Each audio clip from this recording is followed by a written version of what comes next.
आज नाश्त्याला काय बनवू असं काही विचार न करत बसता आज डायरेक्टली चपातीच करायला घेतली आणि ओलं खोबरं किसलेलं असल्यामुळे लगेच चटणी पण वाटते म्हटलं आणि चटणीसाठी ओलं खोबरं घेतलं, 2 मिरच्या घेतल्या, 4 लसूण पाकळ्या घेतल्या, जराशी मीठ टाकलं आणि चिंच टाकली आणि चटणी वाटून घेतली. कारण लोकेशचे पप्पा पण होते घरी, तर दोघे पण मिळून नाश्ता करू असं म्हटलं. आणि लोकेश पण आज लवकर येणार होता, कारण 11:30च्या दरम्यान तो आज घरी येणार होता. तो पण जास्त काही हेवी नाश्ता करून न जाता आज दूध पिला होता आणि जरासं अर्धी चपाती काहीतरी खाऊन गेलेला. आणि आम्ही नाश्ता करून घेतो म्हणेपर्यंत थोड्या वेळाने लोकेश येणार होता आणि तो आल्यानंतर त्याला पण म्हटलं नाश्ता देईन आणि 11:30च्या दरम्यान तो आला.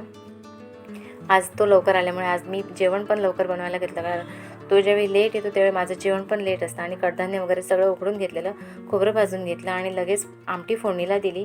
आणि आमटी जरा दुर्लक्ष झालं आणि आमटी उतू गेली आणि ते काढेपर्यंत 10 मिनटं त्याच्यातच गेली. तोपर्यंत हे काढून झाल्यानंतर लगेच ओटा पण आवरून घेते म्हटलं, कारण पुन्हा ते पुसत बसणारच होते. तर ओटा आवरून घेतला आणि एक बटाटा फ्राय केला. तोपर्यंत लोकेश पप्पा आणि सॅलड बनवलं.